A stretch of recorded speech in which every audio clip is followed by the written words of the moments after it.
evening, and welcome to Whispered Ingredients. I'm your host, Marcus Sage, and tonight we're exploring one of the most beloved pastries in the world, the cinnamon roll. We'll journey through the fascinating history of this sweet spiral, walk through each step of creating them from scratch, discover the stories behind every ingredient, and explore the perfect ways to enjoy these aromatic treats. If you find these gentle culinary explorations helpful for relaxation, please give this video a thumbs up and consider subscribing for more soothing food stories. I'd love to hear about your favorite cinnamon roll memory in the comments below, perhaps a special bakery you remember or a family tradition. You'll find the complete recipe in the description, ready for your next baking adventure. Alright, let's get cooking. The story of cinnamon rolls begins in Sweden, where they're known as cinnamon buns. These sweet, spiced pastries became deeply embedded in Swedish culture during the 1920s, though their roots stretch back much further. The Swedish tradition of coffee break, a pause accompanied by pastries, helped establish cinnamon rolls as more than just food, but as a social ritual bringing people together. Swedish bakers originally created these treats using an enriched yeast dough, similar to what we use today, but their version was often less sweet than American adaptations. The traditional Swedish cinnamon roll features pearl sugar on top rather than icing, and the cinnamon filling tends to be more subtle. October 4th is actually celebrated as Cinnamon Roll Day in Sweden, highlighting just how important these pastries are to Swedish culture. The migration of cinnamon rolls to America happened primarily through Scandinavian immigrants in the late 1800s and early 1900s. These settlers brought their baking traditions to the Midwest, particularly Minnesota, Wisconsin, and the Dakotas. American bakeries gradually adapted the recipe, making the rolls larger, sweeter, and often adding the cream cheese frosting we associate with them today. During the Great Depression, cinnamon rolls became popular in American households because they could transform simple, affordable ingredients into something that felt luxurious. The warming spices and sweet aroma provided comfort during difficult times, and the recipe could be stretched to feed large families. The 1950s saw cinnamon rolls become a staple of American diners and truck stops, where they were often served as both breakfast and dessert. This era also introduced the oversized cinnamon roll, sometimes called a cinnamon bun, which became a signature item at shopping mall food courts in the 1980s. Interestingly, different regions developed their own variations. Philadelphia became known for sticky buns, which feature a caramel bottom and nuts. The Pacific Northwest embraced a more European approach with less frosting and higher quality cinnamon. Southern bakeries often incorporated pecans and extra butter, creating richer, more indulgent versions. The science behind cinnamon rolls involves a fascinating interplay of yeast fermentation, gluten development, and the browning reaction that creates those beautiful golden surfaces. The spiral shape isn't just aesthetically pleasing, it creates layers that allow the cinnamon and sugar to caramelize between sheets of dough, creating pockets of concentrated flavor. Modern cinnamon rolls have evolved to include countless variations. Some bakers add orange zest, others incorporate different spices like cardamom or nutmeg. Plant-based versions use non-dairy milk and butter substitutes, while gluten-free adaptations employ alternative flour blends. Despite these innovations, the basic concept remains unchanged, a testament to the perfection of the original Swedish creation. The popularity of cinnamon rolls has even influenced architecture and urban planning. The strategic placement of cinnamon roll stores in airports and malls takes advantage of scent marketing, where the aroma draws customers from considerable distances. This phenomenon has been studied extensively, showing how the smell of cinnamon and baking bread triggers powerful emotional and memory responses in most people. Let's begin with our ingredients for the dough. You'll need 3 1/4 cups of all-purpose flour, 1 packet of active dry yeast, 1/4 cup of granulated sugar, 1 teaspoon of salt, 6 tablespoons of unsalted butter, 1/2 cup of whole milk, 1/4 cup of water, and 1 large egg. For the cinnamon filling, gather 1/2 cup of softened unsalted butter, 2/3 cup of packed light brown sugar, and 1 1/2 tablespoons of ground cinnamon. The glaze requires 1 1/2 cups of powdered sugar, 3 tablespoons of softened cream cheese, 2 tablespoons of whole milk, and 1/2 teaspoon of vanilla extract. We start by warming the milk and water to approximately 110 degrees Fahrenheit. This temperature is crucial because it's warm enough to activate the yeast, but not so hot that it kills the microorganisms. Pour this mixture into a large mixing bowl and sprinkle the yeast over the surface. Add a pinch of the granulated sugar to feed the yeast, then let it sit for about 5 minutes until it becomes foamy and fragrant. While the yeast activates, melt the 6 tablespoons of butter and allow it to cool slightly. In another bowl, whisk together 3 cups of the flour, the remaining sugar, and salt. This dry mixture will form the foundation of our dough structure. Once the yeast mixture is properly foamed, add the melted butter and beaten egg. Stir these wet ingredients together until well combined.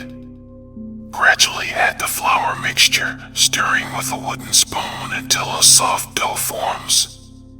The dough will seem slightly sticky at this point, which is exactly what we want. Turn the dough onto a lightly floured surface and begin kneading. This process typically takes 8 to 10 minutes of steady work. You'll know the dough is ready when it becomes smooth, elastic, and springs back when poked gently. If the dough remains too sticky, add the remaining 1/4 cup of flour gradually, but be careful not to add too much, as this will result in dense rolls. Place the kneaded dough in a greased bowl, turning it once to coat all surfaces with oil. Cover with a clean kitchen towel and place in a warm, draft-free location. The first rise takes about 1 hour, during which the dough should double in size. This fermentation period develops flavor and creates the light, airy texture we desire. While the dough rises, prepare the filling by mixing the softened butter, brown sugar, and cinnamon until well combined. The mixture should be spreadable but not runny. Room temperature butter is essential here, as cold butter will tear the dough when applied. After the first rise, punch down the dough gently to release excess gas. On a lightly floured surface, roll the dough into a rectangle measuring approximately 12 by 18 inches. The thickness should be even throughout, about 1/4 inch thick. Take your time with this step, as uneven rolling leads to inconsistent baking. Spread the cinnamon filling evenly across the dough, leaving a 1-inch border along one long edge. This border will help seal the roll when we shape it. Starting from the opposite long edge, tightly roll the dough into a log, pinching the seam to seal. Using a sharp knife or dental floss, cut the log into 12 equal pieces. Dental floss actually works better than a knife because it doesn't compress the dough, maintaining the spiral shape. Place the cut rolls in a greased 9 by 13 inch baking pan, leaving small spaces between each roll for expansion. Cover the pan and allow the rolls to rise again for 30 to 45 minutes until they're puffy and touching each other. Meanwhile, preheat your oven to 375 degrees Fahrenheit. This second rise is crucial for achieving light, fluffy rolls rather than dense, heavy ones. Bake the rolls for 20 to 25 minutes until the tops are golden brown and the internal temperature reaches 190 degrees Fahrenheit. The kitchen will fill with the most wonderful aroma of cinnamon, butter, and caramelized sugar. While the rolls bake, prepare the glaze by beating together the cream cheese, powdered sugar, milk, and vanilla until smooth. The consistency should be thick enough to coat the rolls but thin enough to drizzle easily. Adjust with additional milk or powdered sugar as needed. Remove the rolls from the oven and let them cool for about 5 minutes before applying the glaze. This brief cooling period prevents the glaze from completely melting off while still allowing it to soak slightly into the warm pastry.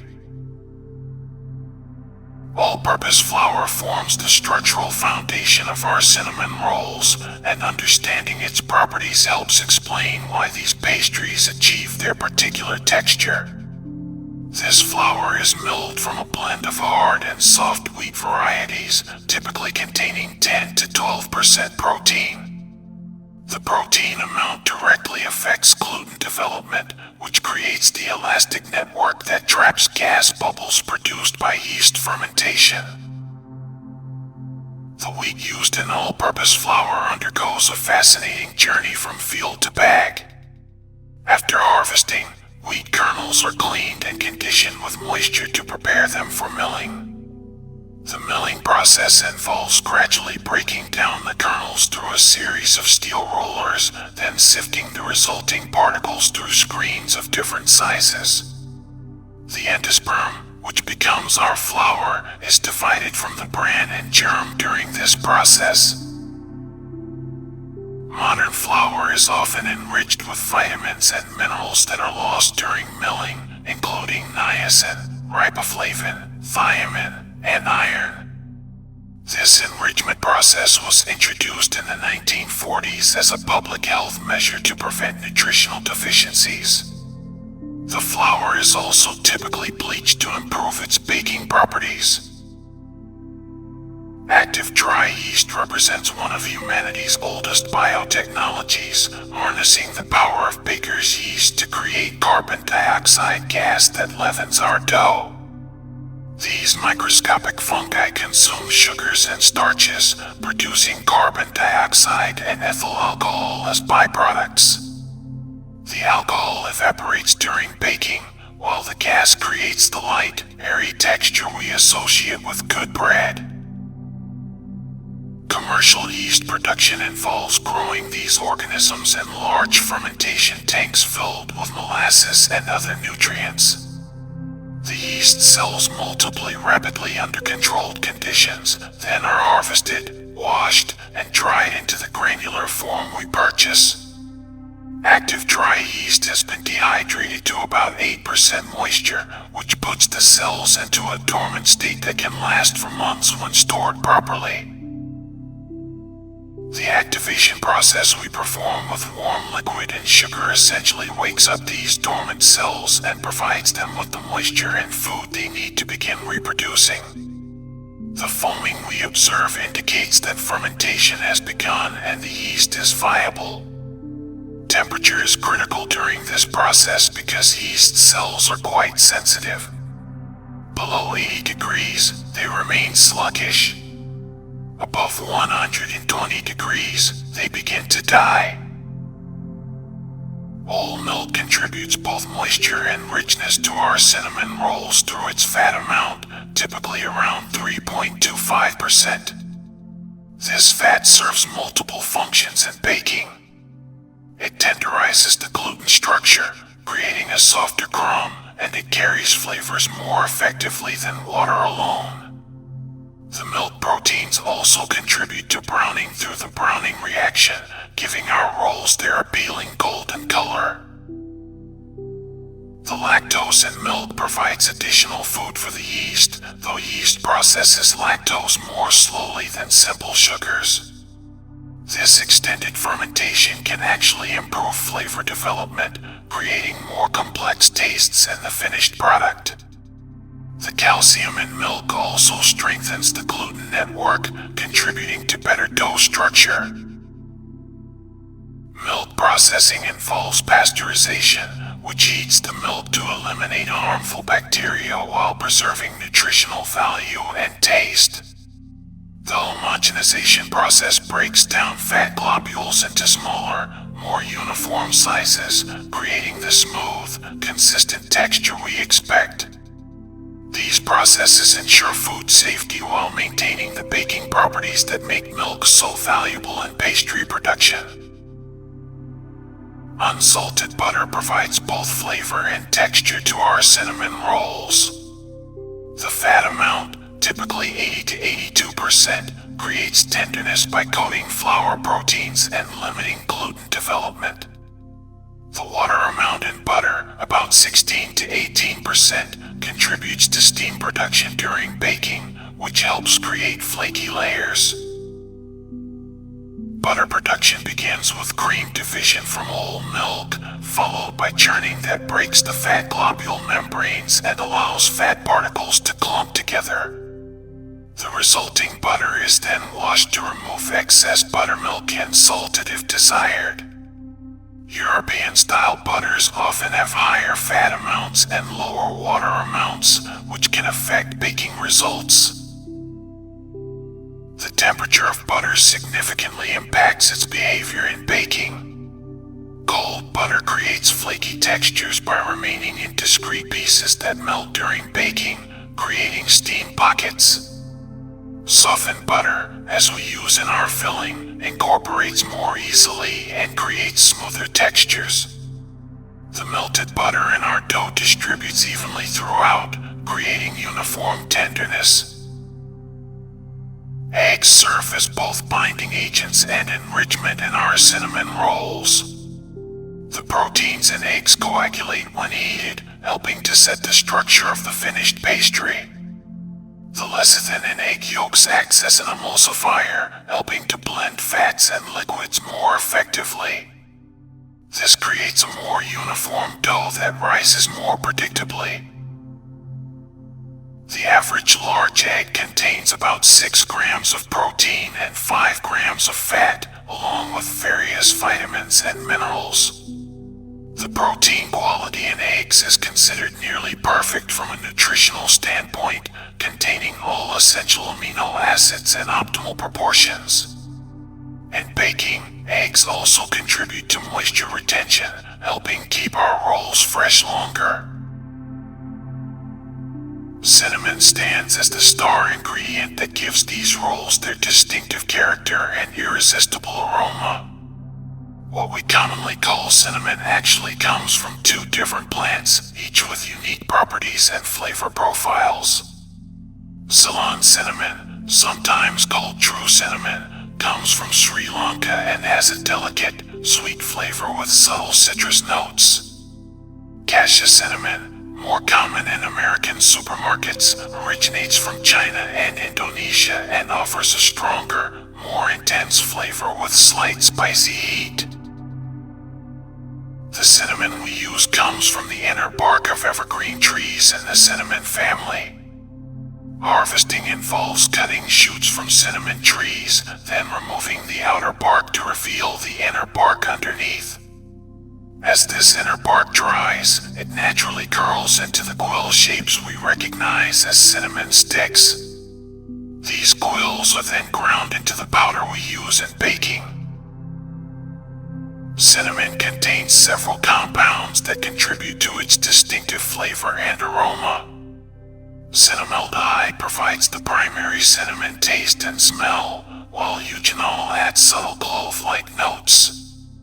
Coumarin, found in higher concentrations in cassia cinnamon, contributes to the sweet, vanilla-like undertones. These compounds are volatile, meaning they evaporate easily, which explains why cinnamon's aroma is so noticeable and appealing. The spice trade historically made cinnamon incredibly valuable, sometimes worth more than gold. Ancient Egyptians used it in embalming processes, while Romans burned it at funerals. The search for cinnamon and other spices drove much of the age of exploration, leading to the discovery of new trade routes and continents. Today, cinnamon remains one of the most popular spices worldwide, prized for both culinary and potential health benefits. Brown sugar brings sweetness and moisture to our cinnamon filling while contributing complex flavors that complement the cinnamon beautifully. Brown sugar is essentially white sugar with molasses added back into it. Light brown sugar contains about 3.5% molasses, while dark brown sugar contains about 6.5%. This molasses amount gives brown sugar its characteristic color, flavor, and moisture-retaining properties. The molasses in brown sugar comes from sugarcane processing. When sugarcane juice is boiled and crystallized, the first crystallization produces raw sugar and molasses. Further refining removes more molasses, eventually creating white sugar. By adding controlled amounts of molasses back to refined white sugar, manufacturers create consistent brown sugar products. Brown sugar's hygroscopic properties, meaning it attracts and holds moisture from the air, help keep our cinnamon rolls moist and tender. The molasses also contains trace minerals like calcium, iron, and potassium, though in very small amounts. More importantly for our rolls, molasses caramelizes at lower temperatures than white sugar, contributing to the rich, complex flavors that develop during baking. The acids in molasses also react with baking soda in some recipes, though our cinnamon rolls rely on yeast for leavening. However, these acids do contribute to flavor development and can affect the final color of baked goods. The moisture in brown sugar can cause it to harden over time as water evaporates, but this doesn't affect its baking properties once dissolved or mixed with other ingredients. Vanilla extract adds depth and complexity to our glaze, enhancing the overall flavor profile without overwhelming the cinnamon. Real vanilla extract comes from the seed pods of vanilla orchids, primarily Vanilla planifolia. These orchids are native to Mexico but are now cultivated in Madagascar, Tahiti, and other tropical regions. Madagascar produces about 80% of the world's vanilla, known for its rich, creamy flavor profile. Vanilla bean processing involves a complex curing process that takes several months. Fresh vanilla pods contain vanillin precursors but little actual vanillin flavor. The curing process involves blanching the pods in hot water, then alternating between sweating in cloth and drying in the sun for weeks. This process develops the vanillin and other flavor compounds that give vanilla its distinctive taste and aroma. Pure vanilla extract is made by macerating cured vanilla beans in alcohol and water. The alcohol extracts the flavor compounds from the beans, creating the liquid extract we use in baking. By law, pure vanilla extract must contain at least 35% alcohol and 13.35 ounces of vanilla beans per gallon. The aging process continues even after bottling, with vanilla extract actually improving in flavor over time. Vanillin is the primary flavor compound in vanilla, but real vanilla contains over 250 different chemical compounds that contribute to its complex flavor profile. This explains why artificial vanilla, which contains only synthetic vanillin, tastes noticeably different from pure vanilla extract. The additional compounds and real vanilla create subtle notes that complement and enhance other flavors in baked goods. Powdered sugar, also called confectioner's sugar, creates the smooth, sweet glaze that crowns our cinnamon rolls. This sugar is made by grinding granulated sugar into a fine powder, then adding a small amount of cornstarch to prevent caking. The cornstarch, typically about 3% of the total weight, absorbs moisture and keeps the sugar particles from sticking together. The fineness of powdered sugar makes it ideal for glazes and frostings because it dissolves quickly and completely in small amounts of liquid. The particle size is much smaller than granulated sugar, creating smooth textures without the grittiness that would result from using regular sugar. Different grades of powdered sugar exist, with 10 times being the finest and most common for home baking. The cornstarch in powdered sugar serves another purpose in our glaze beyond preventing caking. It acts as a thickening agent, helping the glaze achieve the proper consistency for coating our rolls. This is why glazes made with powdered sugar have a different texture than those made with granulated sugar, appearing more opaque and coating more evenly. Cream cheese in our glaze adds richness and tangy flavor that balances the sweetness of the powdered sugar. Cream cheese is made by adding lactic acid bacteria to cream and milk, which ferments the lactose and creates the characteristic tangy flavor. The high fat amount, typically around 33%, creates the rich mouthfeel that makes cream cheese frosting so appealing. The production of cream cheese involves heating the cream and milk mixture to specific temperatures, then adding the bacterial cultures that begin fermentation. The mixture is then heated again to stop fermentation at the desired acidity level. The resulting curds are drained and processed into the smooth, spreadable consistency we know as cream cheese. The perfect cinnamon roll experience begins with timing and temperature. These pastries are at their absolute best when served warm, about 10 to 15 minutes after coming out of the oven. At this temperature, the glaze is set but the interior remains soft and steamy, and the cinnamon filling is still slightly gooey.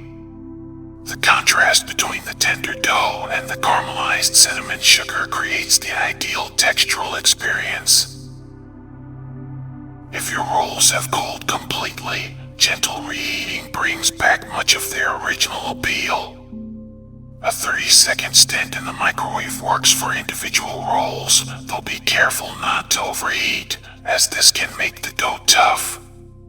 For multiple rolls, wrapping them in foil and warming in a 300-degree oven for about 10 minutes provides more even heating. Some bakers prefer to brush the top slightly with butter before reheating to restore moisture and enhance browning.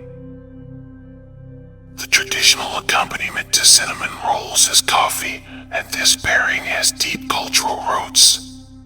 The slight bitterness of coffee provides a perfect counterpoint to the sweet, rich pastry, while the warmth of both beverages and food creates a comforting sensory experience.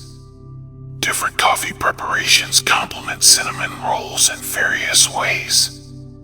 A medium roast with chocolate notes enhances the caramelized sugar flavors, while a lighter roast with fruity notes can highlight the spice complexity. Tea offers another classic pairing, particularly black teas like English breakfast or Earl Grey. The tannins in black tea cut through the richness of the butter and glaze, cleansing the palate between bites. Chai tea, with its own cinnamon and spice blend, creates harmonious flavor echoes that enhance both the tea and the pastry. For those preferring non-caffeinated options, herbal teas like chamomile provide gentle, warming accompaniments. Cold milk represents perhaps the most nostalgic pairing, evoking childhood memories and comfort food experiences. The cool temperature and creamy texture provide textural contrast, while the mild flavor doesn't compete with the cinnamon and sugar. Whole milk works best, as the fat amount complements the richness of the rolls. Some people prefer chocolate milk, which adds another layer of sweetness and creates an indulgent treat. Proper storage extends the enjoyment of cinnamon rolls beyond their initial serving. At room temperature, covered with plastic wrap or stored in an airtight container, they remain fresh for 2 to 3 days. The glaze may absorb slightly into the rolls during storage, but this often enhances the overall flavor integration. Refrigeration extends storage life to about a week, though the texture becomes slightly firmer. For longer storage, cinnamon rolls freeze exceptionally well. Wrap individual rolls in plastic wrap, then place in freezer bags for up to 3 months. They can be thawed at room temperature or reheated directly from frozen. Some bakers prefer to freeze the rolls before adding glaze, then prepare fresh glaze when serving. This maintains the visual appeal and prevents the glaze from becoming too absorbed. Seasonal variations add interest throughout the year. During autumn, adding a small amount of nutmeg or allspice to the cinnamon filling echoes fall baking traditions. Orange zest mixed into the glaze creates a bright note that's particularly welcome during winter months. Spring variations might include lemon zest or a light almond flavoring, while summer versions could incorporate fresh berries between the layers. Cultural serving styles vary significantly around the world. In Sweden, cinnamon rolls are typically served with coffee during coffee break, often accompanied by other pastries and light conversation. German variations might be served with whipped cream or vanilla sauce.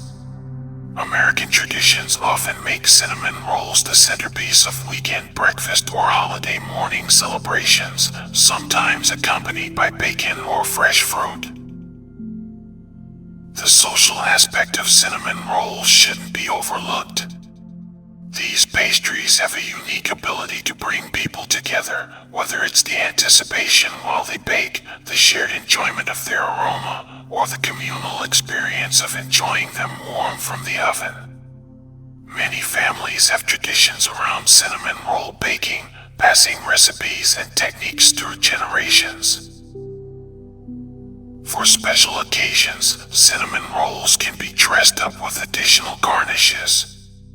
Chopped pecans or walnuts sprinkled over the glaze add textural interest and nutty flavors. A light dusting of additional cinnamon provides visual appeal and intensifies the spice flavor. Some bakers drizzle caramel sauce over the glaze for extra indulgence, though this moves decidedly into dessert territory. The versatility of cinnamon rolls extends to serving sizes and presentations. Individual rolls work well for casual snacking or packed lunches, while a pan of connected rolls creates a more dramatic presentation for gatherings.